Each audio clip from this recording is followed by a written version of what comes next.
Hi, this is Blossom Benedict. I'm doing more talks with authors, and today I'm here with Liam Phillips talking about his book, Curing the Incurable. And you wrote this quite a few years ago now, didn't you? I think it was 2006, 2007. Yeah. So this was one of the earliest books that came out with the Access Consciousness tools, and is really a story of your journey with your body, your health. Can you talk a little bit about what inspired you to write this book? I was sick. Meaning you had nothing else to do, or? No, I was still quite creative when I was sick, but I just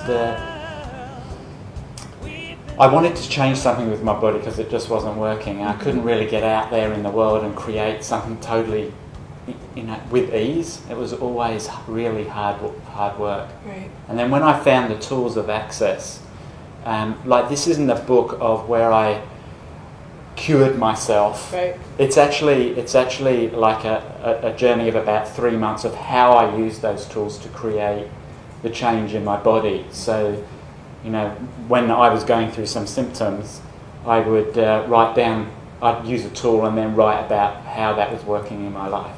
Now, you told me earlier you were literally on your back for 3 years prior to this. Yeah. So you were not just sick, you were quite... There were 3 or 4 times where I was right at that point where there was no return. Yeah.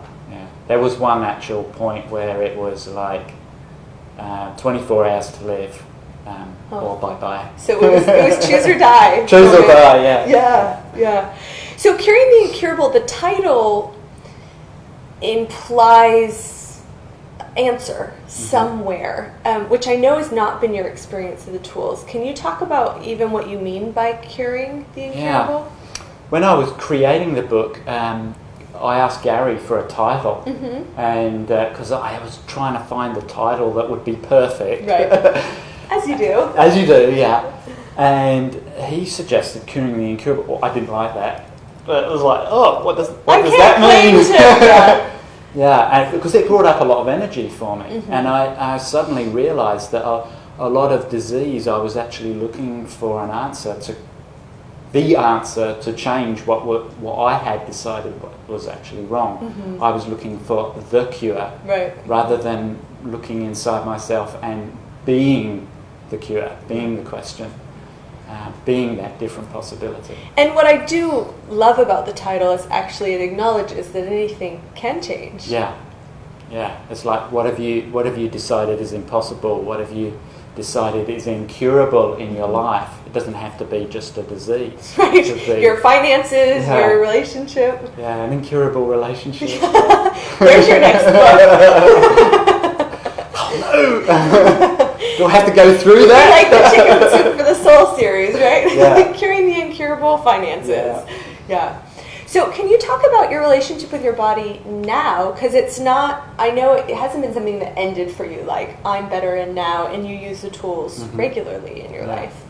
Well, it's my relationship with my body has totally changed. When I first started, before I got sick, I was a yoga teacher and into organic foods and meditation in a huge way. And so you're doing all the things you should have done to be healthy? Exactly. And that's one of the reasons why I wanted to write the book, because I was doing all the right things but not getting a different result. So I had to change something inside the way that I was thinking and feeling. Right. So do you have a different perspective now on how you created that, or the contribution it was to your life, or like how do you see that whole journey now? Yeah, it's not something that I would like to choose again, but I am extremely grateful that I did choose it and created that disease, because it's given me a different possibility. When it's just created more consciousness for me and my body. Like beforehand, I never really got that my body was actually a conscious being, if you like, itself. And now I'm more willing to be with it and ask it questions and be aware of what it's giving me. Right. So rather than you must eat this food and it has to be this way. You have to do yoga for 4 hours every morning at 4 o'clock till 8 o'clock, which was my regime at the time. Wow. And I never ever asked my body once if that was enjoyable or fun or expansive for it. Right. And hence, since I've always asked, would you like to do some yoga today? And my body often says no now. It would sooner go for a walk on the beach or have some fun with somebody else or whatever it is. Yeah. So you teach career and incurable classes, among other things. Do you find a lot of resistance to the idea that people create, like disease is a tricky topic for a lot of people. Can you talk a little bit about what that looks like or brings up? I remember Shannon O'Hara, who is a founder of Talk to the Entity. She said, Liam, you picked a really tricky area to work with. Which is funny for her to say, since she works with ghosts. But exactly. Once the person is actually in the door, like once they've actually chosen, they seem to be able to receive those different possibilities with a lot more ease. I'm not quite sure. It's like I can talk to a lot of people and they nod their head, and they sort of get the idea that there's a different possibility. Right. But often they don't choose it, or they're not quite ready to choose it. And I think that's the thing with disease, is it tends to paint you into a corner. So for some people, it's sort of like, I'm over it. Right. I've got to do something different, and I often work with those people. So they're actually willing to receive a different possibility. And it's really exciting when you talk with them and you ask them just one question. Like I asked a guy the other day one question, and after a bar session I'd given him, and he was dying. And I said, would you like to, or do you parent you the way that you would have liked to have been parented? Like, I don't know where that question came from, because he had a disease. And he went, no. And that whole question changed his reality, and within a week his body started living again.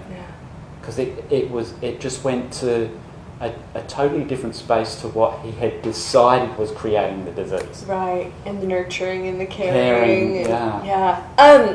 I wasn't aware of this book when I first found Access, but my body was a huge part of what brought me seeking, and it was crazy to me. I wasn't looking to cure that, but through Foundation 1, through body classes, it was through all of the tools, and the symptoms actually just went away. Not like, how do I make this illness go away, but like, oh, none of that was really mine. So this book walks through a lot of the basic tools of Access, the questions you can ask, and I know you also work a lot with Foundation 1 and other classes within Access, because they're all really interwoven.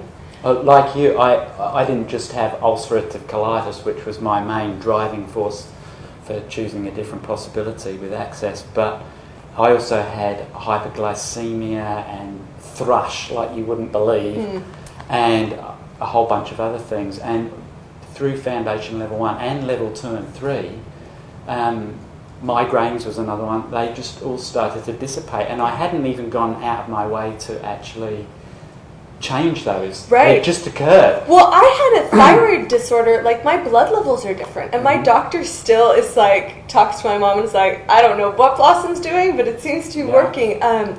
And that to me is the part where we can cure the incurable, meaning we can change the things that we think are unchangeable. So check out Liam's website, his book. You can go to curingtheincurable.com to find him. And he really is a wealth of information just on possibility, on disease, on health, on wellness, on questions, on all the tools of Access. So thank you for being here. And thanks for spreading this work in the world. Well, thank you. How's it get better than that?